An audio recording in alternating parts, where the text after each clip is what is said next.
Assalamualaikum warahmatullahi wabarakatuh.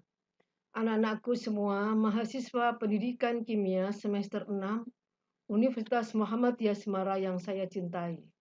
Kali ini kita akan belajar bersama dengan topik besi atau Fe dalam Al-Quran. Pertemuan kali ini emang sengaja Ibu awali terkait dengan Fe.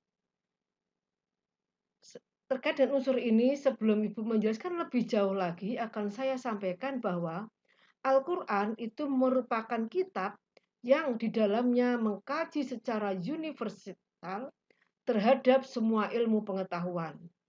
Inilah alasan mengapa di akhir hayatnya Rasulullah SAW memerintahkan kita berpegang teguh kepada Al-Quran dan Al-Hadis. Tidak hanya pengetahuan yang dianggap memiliki peranan penting terhadap benda yang mungkin tidak terpikir sebelumnya pun, Allah Subhanahu wa Ta'ala sudah menjelaskan dengan begitu nyata. Kali ini kita akan membahas tentang besi. Besi yang ada di bumi ternyata berasal dari benda-benda luar angkasa. Benarkah itu? Besi tidak dihasilkan dari sistem tata surya kita. Besi pun juga tidak dihasilkan dari bumi. Besi hanya dapat dihasilkan dari bintang-bintang yang berukuran lebih besar dari matahari yang suhunya mencapai ratusan juta derajat Celcius. Bintang memiliki batas kemampuan dalam menanggung jumlah besi yang dihasilkan. Saat jumlahnya melebihi batas tertentu, maka bintang tersebut akan meledak. Peristiwa meledaknya bintang ini dikenal dengan istilah supernova atau nova. Ledakan tersebut mengakibatkan meteor-meteor yang mengandung besi berhamburan ke seluruh penjuru alam semesta. Kemudian meteor yang mengandung besi itu tertarik oleh gaya gravitasi benda-benda angkasa lain termasuk bumi. Hal ini pun dijelaskan dalam Al-Quran. Hal itu diperkuat dengan studi baru yang diterbitkan dalam Meteoristic and Planetary Science, mengungkapkan bahwa besi berasal dari luar angkasa, dan itu baru ditemukan. Awalnya, mereka melakukan penelitian untuk meneliti kandungan besi pada artefak yang ada di Mesir.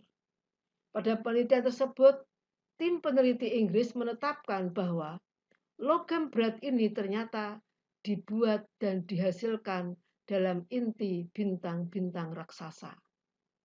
Setelah dikaji lebih jauh, lebih lanjut tentang besi, ternyata sistem tata surya kita tidak memiliki struktur yang cocok untuk menghasilkan besi secara mandiri.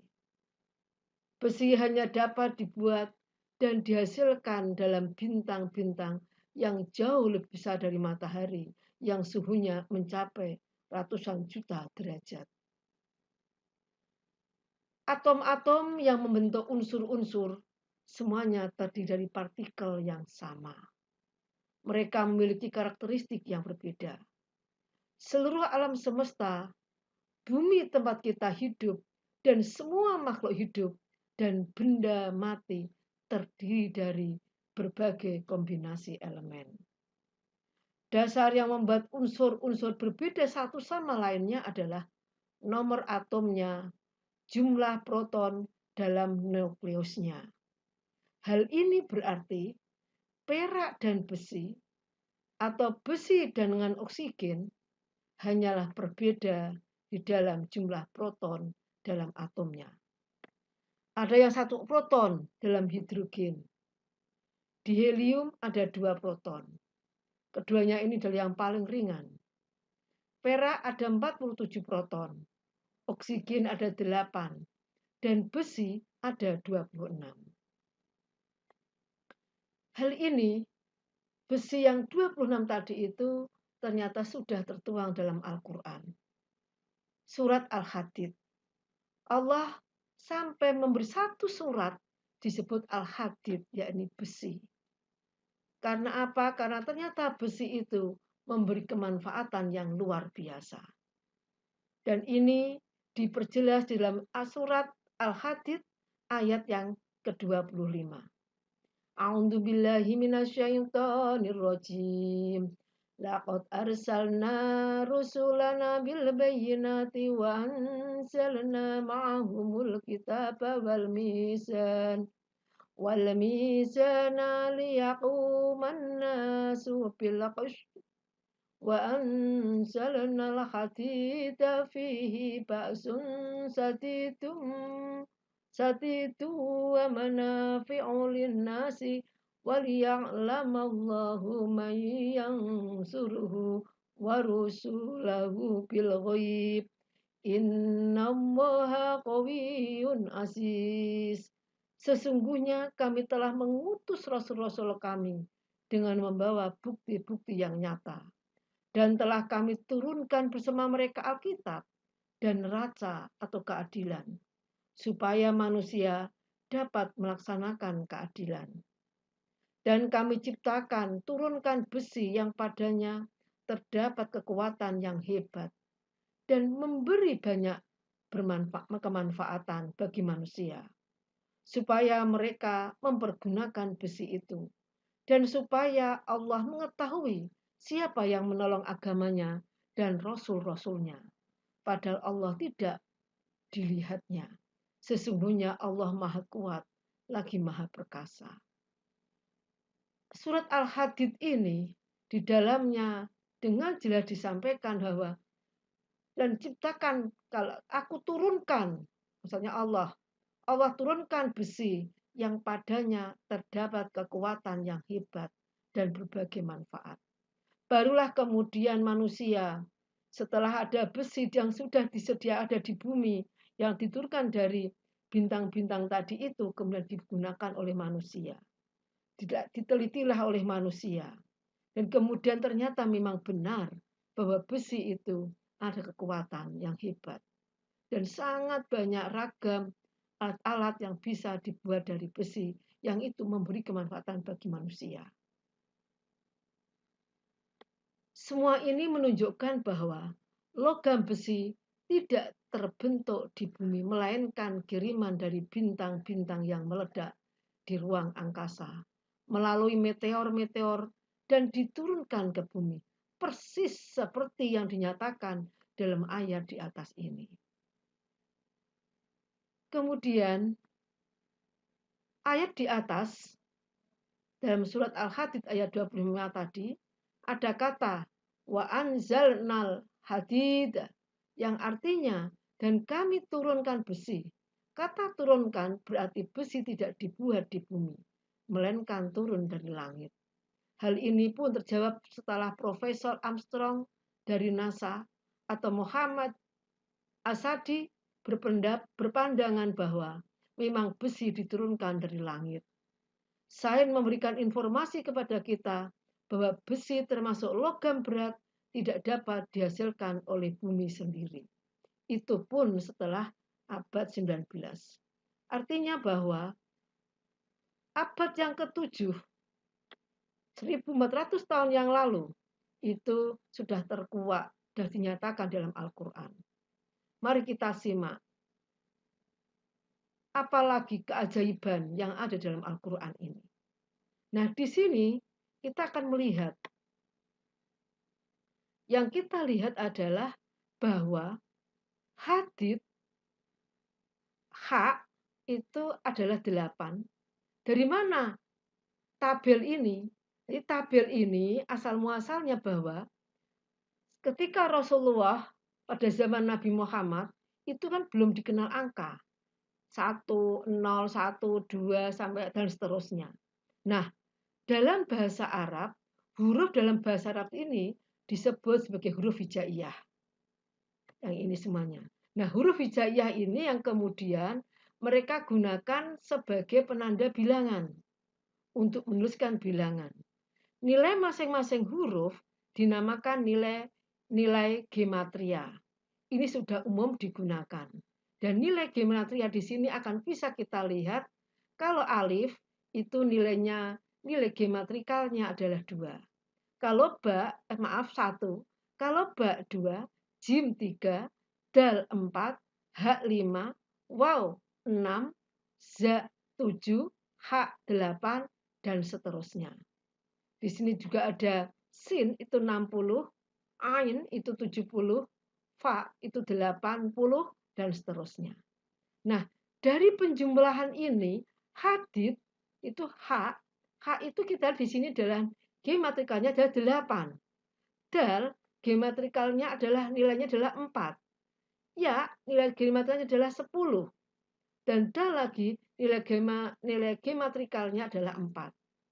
8 ditambah 4 ditambah 10 ditambah 4 lagi, jumlahnya adalah 26. Ini disebut dengan nomor atom. Kemudian kata-kata hadid ada al-nya di depan, maka bisa kita lihat alif itu adalah 1. Ini. Lam itu 30. Ini.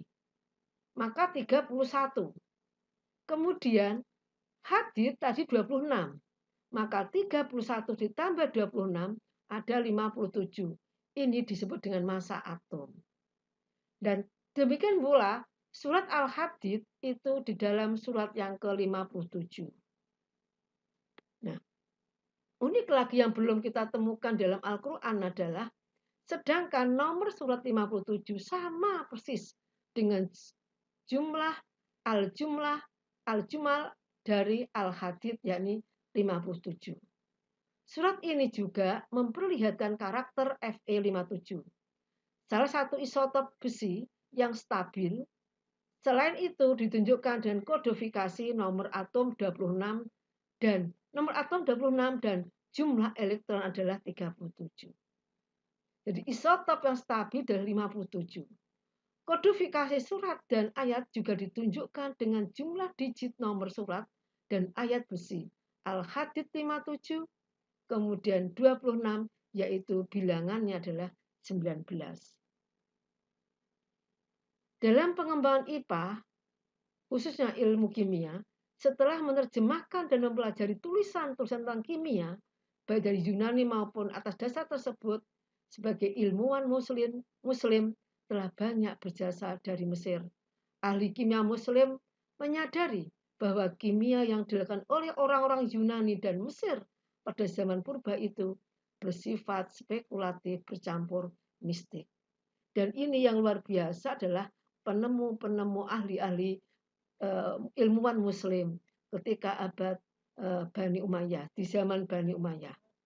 Banyak penemu-penemu yang sudah kalian dengarkan dari teman-teman kalian, presentasi teman-teman kalian di situ disertakan tidak hanya banyak beberapa bahan yang dihasilkan dari orang-orang ahli kita, ada basa, ada alkohol, ada garam, juga kata-kata alkali dari tumbuhan yang berarti ada abu tumbuhan dan natrium hidroksida adalah basa penting yang telah dibuat oleh ilmuwan muslim. Termasuk eksperimen mereka yang telah dilakukannya ada destilasi, sublimasi, kristalisasi, dan lain-lain. Nah, mereka juga telah membuat beberapa senyawa dalam jumlah besar, baik untuk keperluan ilmiah maupun untuk pengobatan. Senyawa mineral yang telah disintesis antara lain ada besi sulfat, merkuri sulfida, merkuri oksida, tembaga sulfida, natrium bikarbonat, dan kalium sulfida.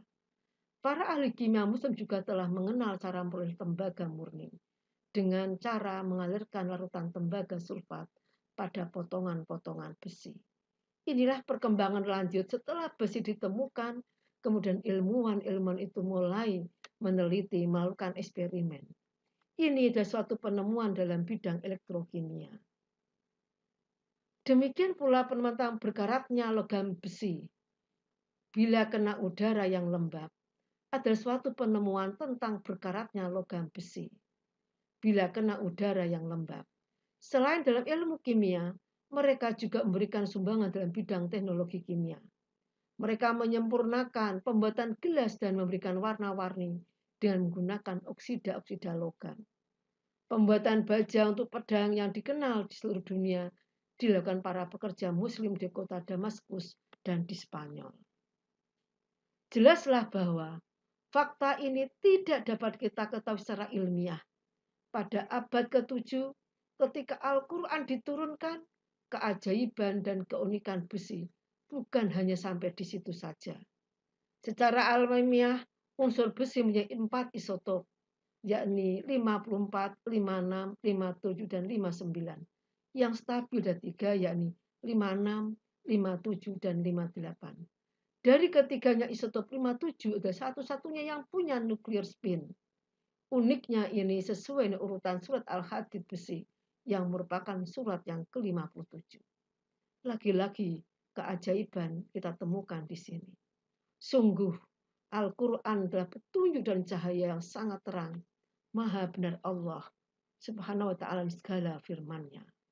Dari situ pun akhirnya kita temukan setelah ditelusuri lebih lanjut, ditemukan adanya mineral material yang berasal dari biji besi dari dalam bentuk hematit maupun magnetit yang didapatkan dalam bebatuan.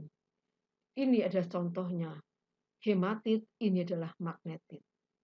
Besi adalah unsur yang paling umum di bumi. Berdasarkan massa, membentuk sebagian besar bagian inti luar dan dalam bumi.